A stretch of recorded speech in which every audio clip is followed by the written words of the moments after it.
Hola, buenos dias, caballeros. Yo soy. I'm just kidding. Hello, everybody. It's Blitz here with the Average Gamer, guys, bringing some more Halo 2 Wars 2 content. I think that's the name of the game, Halo 2 Wars 2.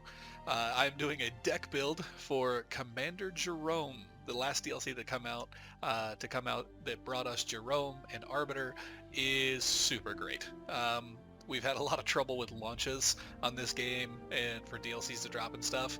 Don't care. Some of them have been amazing. The Colony DLC, the Sergeant Johnson DLC, this DLC that brings us Commander Jerome and the Arbiter, it's fantastic. Arbiter is a blast. I'm figuring out how to use Jerome. I feel a little bit more comfortable using this deck, so I'm going to bring it to y'all today and see what we kind of think.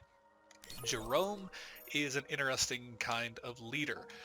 The Arbiter uses a lot of low energy cards to kind of strategically hit weak points and to build up an army really quickly. The other side of that is going to be Jerome's playstyle. Jerome is going to have kind of a high energy consumption and more of a focus on individual units that just kick some major butt.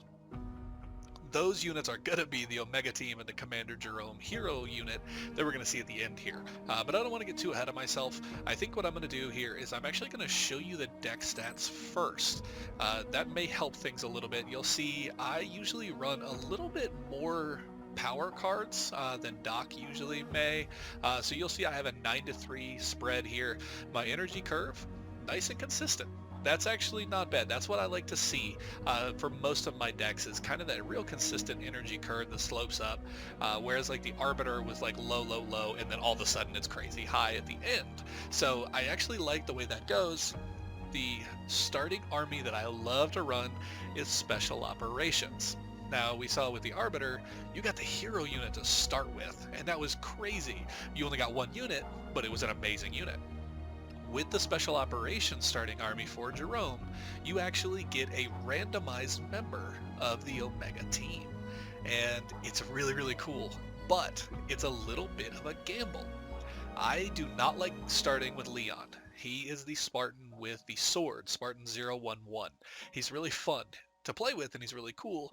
I don't want him in my starting army. He's just a little bit too one-dimensional because even though he carries the same weapon as the Arbiter, he can attack air units. And we're going to see a little bit of a weakness to that, especially if you get Leon to start with. So if you're playing a 1v1, this is a very dangerous starting army to go with, because if the other guy is going to use the Arbiter starting army with the Phantom, or a starting army with Anders that has kind of Sentinel Swarm kind of idea, you're going to be in for a bad time. You're going to have to fight an uphill battle right from the start.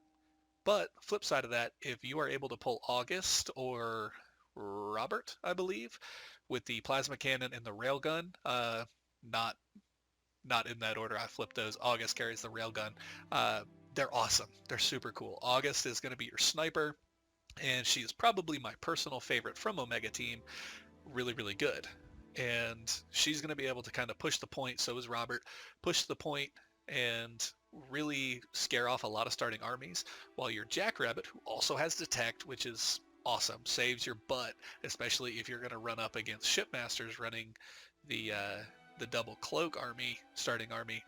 That's going to be great to have, but that Jackrabbit is awesome for running around the map, beating people to the energy game, and that's really going to help to start. So that's what I like to run. That's kind of my energy curve. I'll kind of go through some of these pretty quickly because a lot of these cards are actually cards that are consistent across all UNSC leaders. I really like the Extractor Marines. They are going to pair well with a couple cards in here that we're going to see, a couple units. Extractor Marines are low energy. Getting that Siphon ability back is really cool.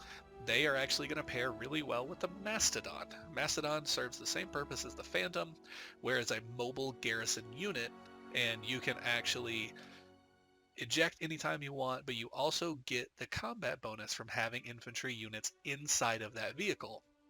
So they're also shooting while they're inside, and that makes that unit really, really good, especially with something I'll talk about here in just a moment. Vanguard Wolverine is always something you want to have. It's a very, very good card. The detect ability and the rush ability are just, it's a scary combo for a lot of people to see. Enduring Salvo is a card that's not real heavy on the damage, honestly. Obviously, it's 80 energy, and I didn't expect much out of the damage, but it hits a large area. And the reason I actually have this in my deck is because sometimes when you go for the specialized units that are a little bit heavier in price and spit out more damage, they can be overwhelmed by large numbers of low energy units. So we saw for a long time the Decimus build that had just a ton of different uh, blood fuel grunts and all that stuff.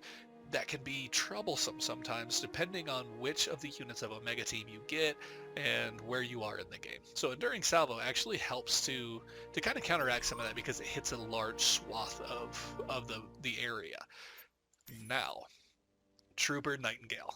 This one is a fantastic combination with the Mastodon.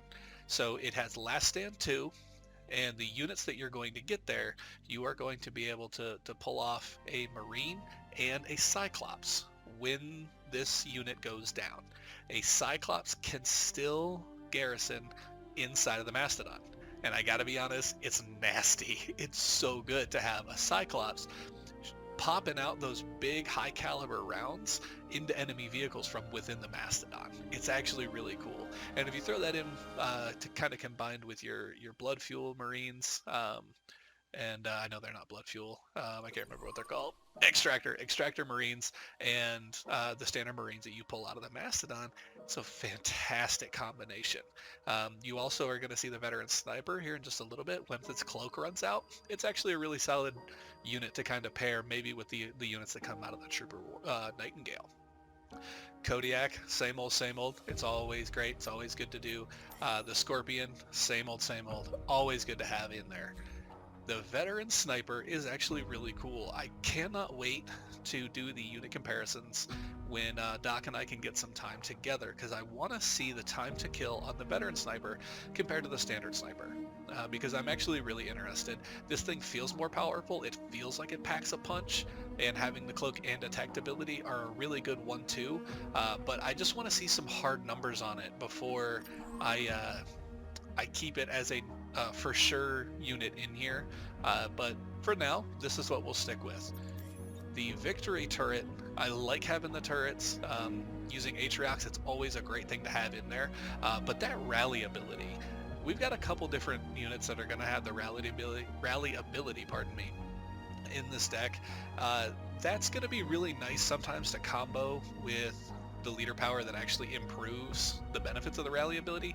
I just couldn't warrant having that card in here. I like the turret for point defense and pestering the other team if they're sitting on C and I have OP Ridge, popping down the turret just inside of C and just kind of giving them some plink damage and giving me line of sight for things like Kodiak, stuff like that is really great. And it's a decent investment at 120 energy, but they're hard to take down and they will spit out a lot of consistent damage.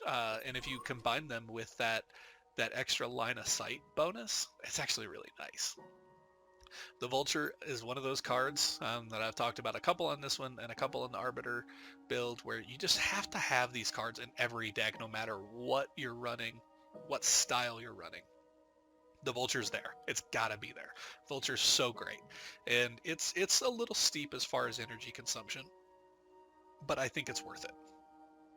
It's going to be the only flying unit that can actually do damage that I have in this deck, and that Phoenix Missile ability can soften up armies really, really well. That it gives your Omega team and a lot of your other units a fighting chance to kind of wipe some stuff out real quick. Omega team. Honestly, this is what makes this deck, I feel like, more than even Commander Jerome, the hero unit, does.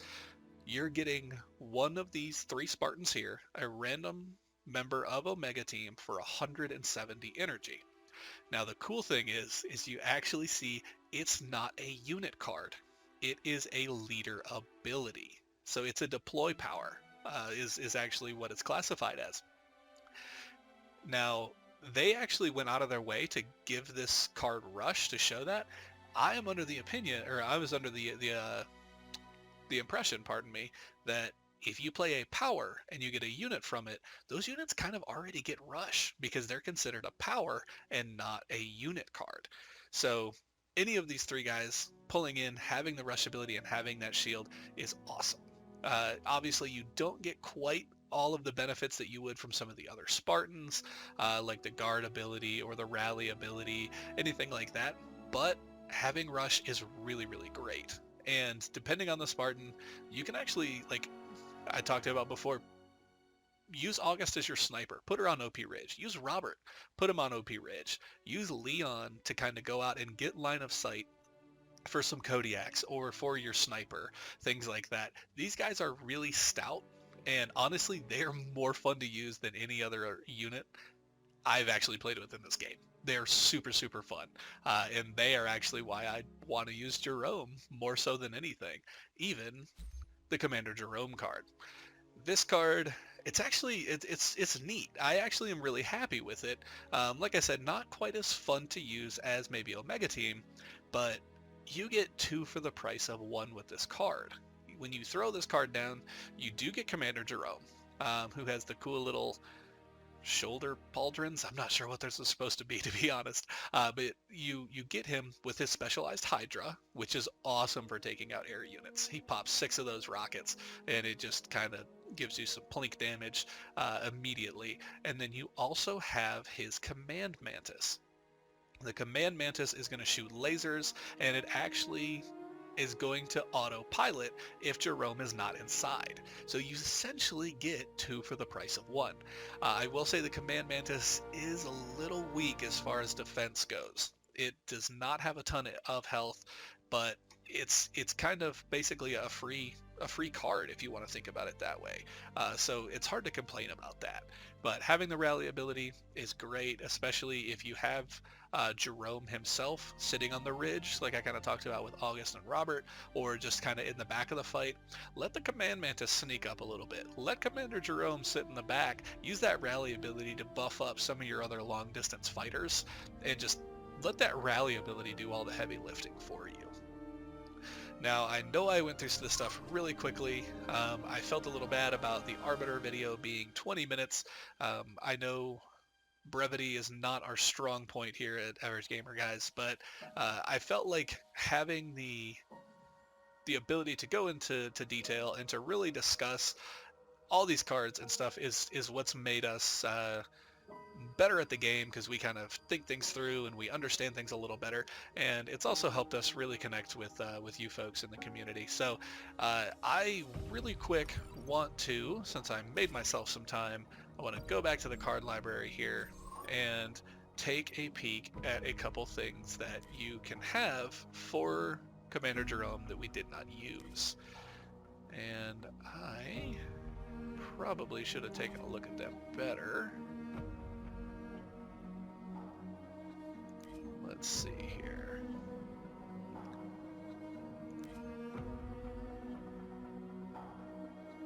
Siege turret. Oh man, I should have done this earlier. Sorry guys. I just wanted to go over a couple of the cards, and I think I might have missed them. I believe I did. The one that's really important for me, Spartan morale.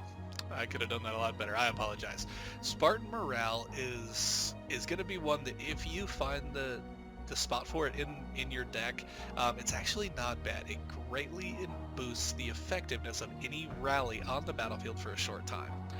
When we do the unit comparisons, we will compare and contrast. We will find out exactly how long it is, and it's probably going to be hard to get some hard numbers on exactly what greatly boosts the effectiveness means as far as numbers, but I will say that on the battlefield it feels substantial. It feels like a pretty good ability, but with the current deck setup that I'm running, you have the turret, the victory turret, and Commander Jerome himself, and those are the only 2 I'm running. So I mean, depending on the certain situation, that could be super helpful, but I just found that the cards that I had in the deck were a little bit more beneficial to me on a consistent basis. So without dragging it out any longer, I wanted to run through that real quickly to put this out there and show you guys what I've been running. I struggled a little bit with this deck at first, but now that I'm getting the hang of it more, I have had some crushing victories just because of the effectiveness of some of these cards and their ability to kind of rock, paper, scissors, smash everything.